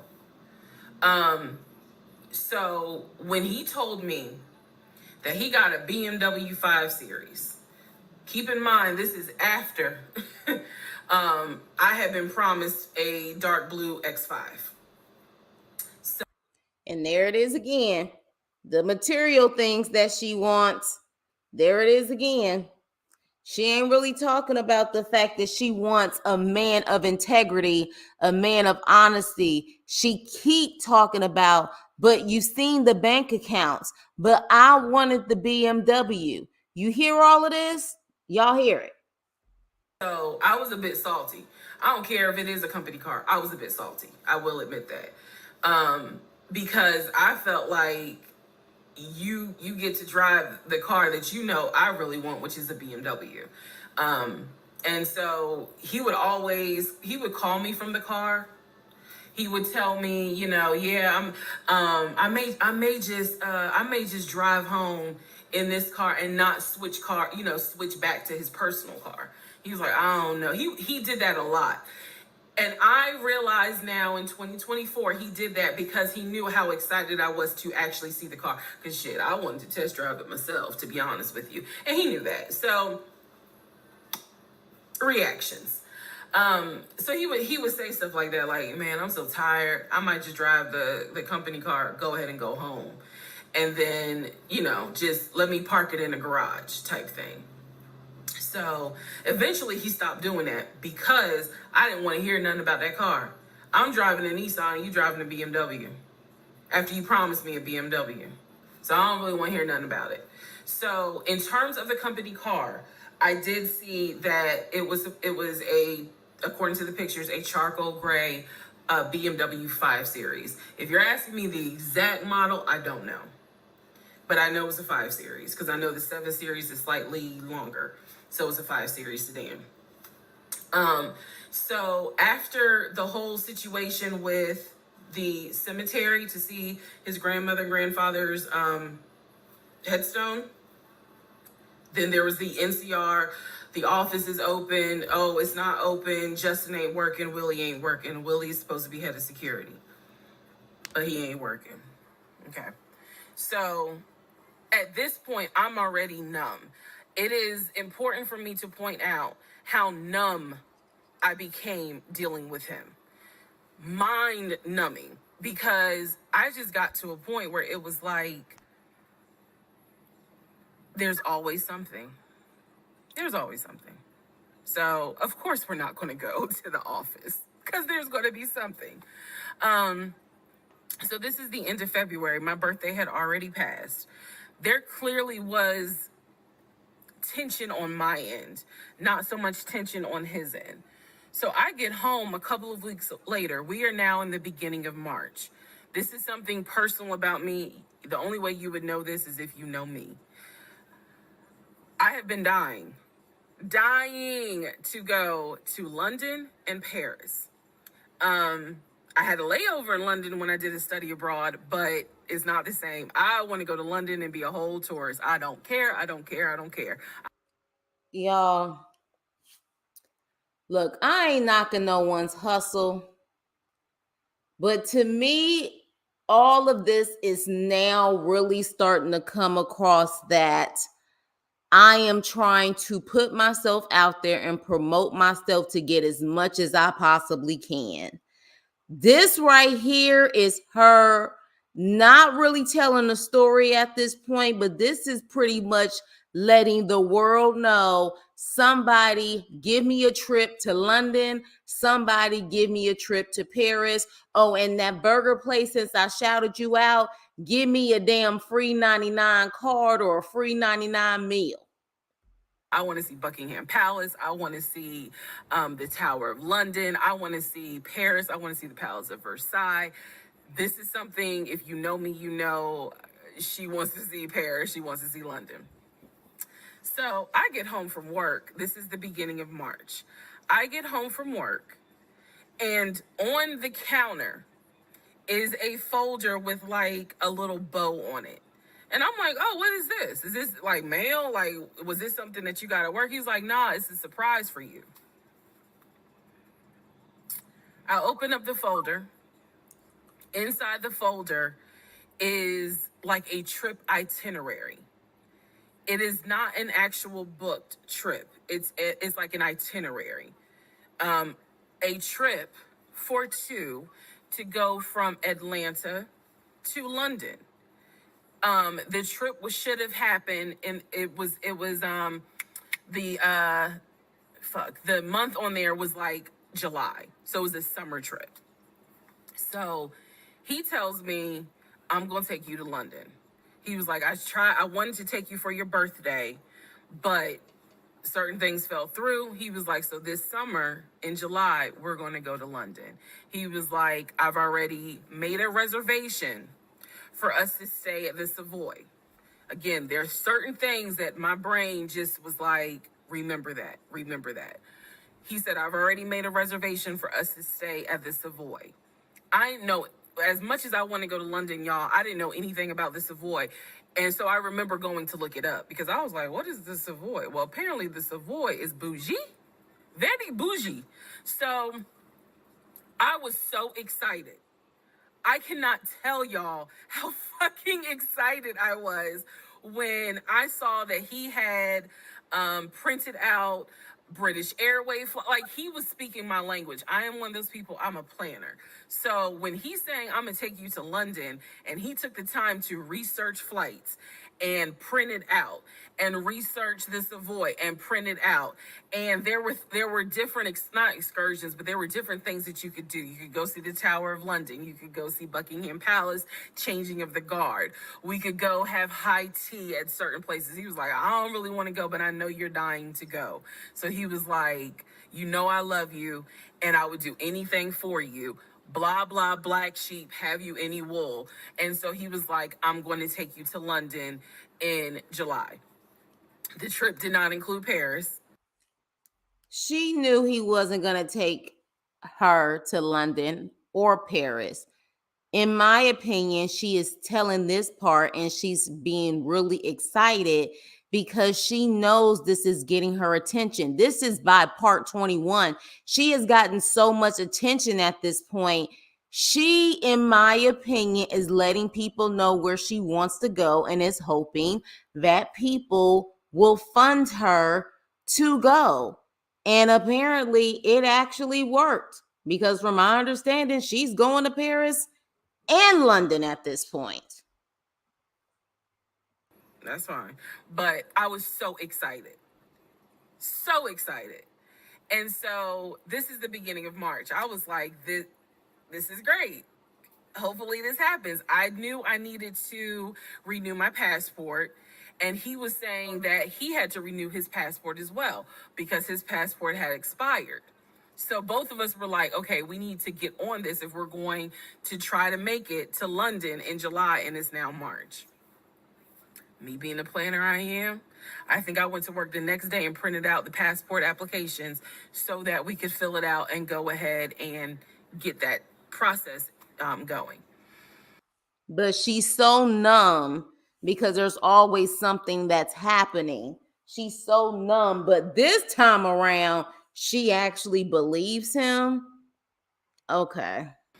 So, needless to say, something must have happened, and I don't remember what it was. We just simply didn't fill out the application for the passport.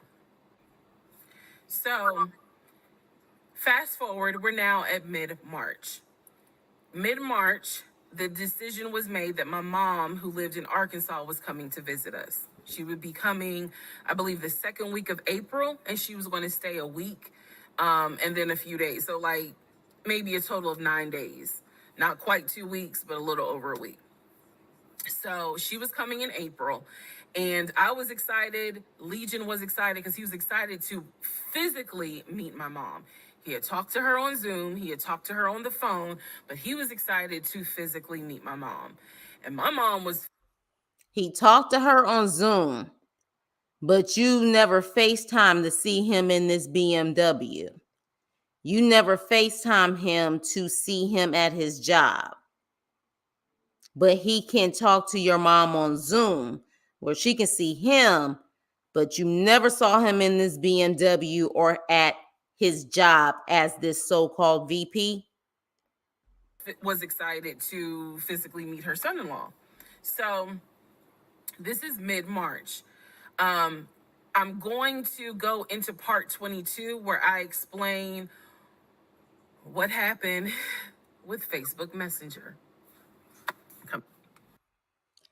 All right, y'all. So we're going to end it here tonight. So I don't know, y'all. Some of this ain't adding up to me. It's just not. It's not adding up. And maybe as time goes on, we really see that maybe she really got a whiff of getting this attention. Because to me, this last couple of minutes was all a marketing ploy to shout people out and to let people know where she wants to go and how she was let down so many times. I don't know, y'all. As I always say, something in the buttermilk ain't clean.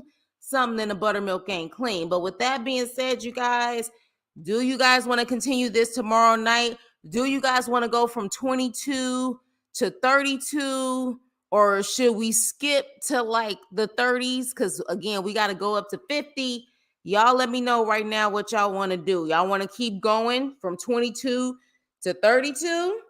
And then 33 to, maybe 50, let me know. Okay. So then that way I can kind of proceed because I got to make sure all of this stuff is downloaded properly so we can continue. So yes, please let me know. Okay. So Yuli is saying Yuli has seen all of them. So Yuli, you're saying skip the rest of the 20s and go straight to 30? Go straight to 30. Now, Shayla, I know that you've seen them all too. Is going straight to 30, is that okay with everyone? We can skip all of this other stuff and we can go straight to 30. Let me know if y'all good with that. Because she does have a lot of videos where she's just talking about the same stuff over and over again. So if y'all are good with going straight to 30, and then maybe we can do 30 to 40, or depending on how fast I can speed it up, maybe we can do 30 to 50 by hopefully tomorrow or definitely by Sunday. Because I don't know if I can go into this until next week. Sunday is the max for me. Okay. All right. All right. So we're going to go straight to 30. People are saying straight to 30. All right. So we are going to continue. Okay. So Denise is saying 32. we'll start off at 30 just to be on the safe side. We'll start off at 30 and then we'll continue on. So we will do tomorrow night. I'll probably do somewhere in between Prison Brides either tomorrow or Sunday, but we're going to continue this in the evening. Okay. So we'll finish up this weekend, tomorrow evening, and Sunday evening. I'm going to try to speed up the video though. But with that being said, you guys, I appreciate you guys for sitting in, listening to this craziness. You could be anywhere on a Friday, but you did decide to be here so we can clown the hell out of this. But I don't know, y'all. Her story in certain situations is not adding up. I'm low key wondering if both of them got a little sociopath in them, straight up, in my opinion, because some of this is not adding up. And her talking about, did somebody possibly talking about her credit card situation and them servicing her or serving her because she didn't pay her credit card? Something ain't right here. Something is not right. But with that being said, you guys, please like, share, and subscribe. And I will see you on my next live or video. Toodles.